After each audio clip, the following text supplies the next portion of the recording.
నమస్తే, welcome to four sides TV. నేను విజయ్.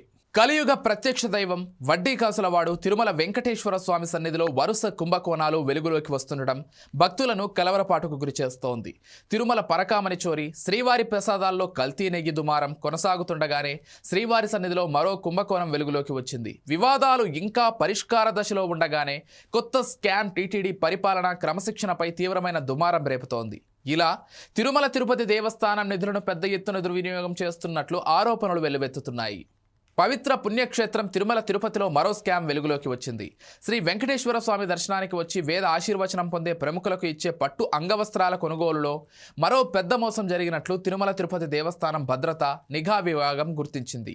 ఓ company mulberry పట్టు శాలువాను బదులుగా 100% పాలిస్టర్ శాలువాను సరఫరా చేసినట్లు టీటీడీ ఆరోపించింది.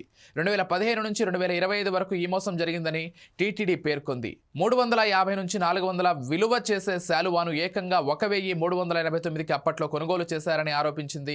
కొనుగోలులో పాల్గొన్న కొందరు ఉద్యోగులు, అధికారుల సహకారంతో ఈ అవినీతి సాగిందని, మొత్తం 54 కోట్లకు పైగా అక్రమ లాభం పొందినట్లు అంచనా వేశారు. దీనిపై అవినీతి నిరోధక శాఖ దర్యాప్తు చేయాలని టీటీడీ బోర్డు తీర్మానం చేసింది. ఈ కుంభకోణానికి పాల్పడ్డ వ్యక్తులను గుర్తించి కఠిన చర్యలు తీసుకోవాలని అవినీతి నిరోధక శాఖను టీటీడీ కోరింది. తిరుమల లాంటి ప్రపంచ ప్రఖ్యాత దివ్యక్షేత్రంలో శ్రీవారి సేవ పేరుతో కోట్లాది భక్తులు విరాళాలు అందిస్తున్నప్పటికీ గత కొంతకాలంగా అవినీతి కేసులు వరుసగా బయటపడుతూ టీటీడీ వ్యవస్థ ప్రతిష్టను దిగదార్చుతున్నాయని భక్తులు ఆవేదన చెందుతున్నారు. తిరుమల వంటి పవిత్ర క్షేత్రంలో శ్రీవారి సొమ్ము భద్రత అత్యంత ప్రాధాన్యంగా ఉండాలి.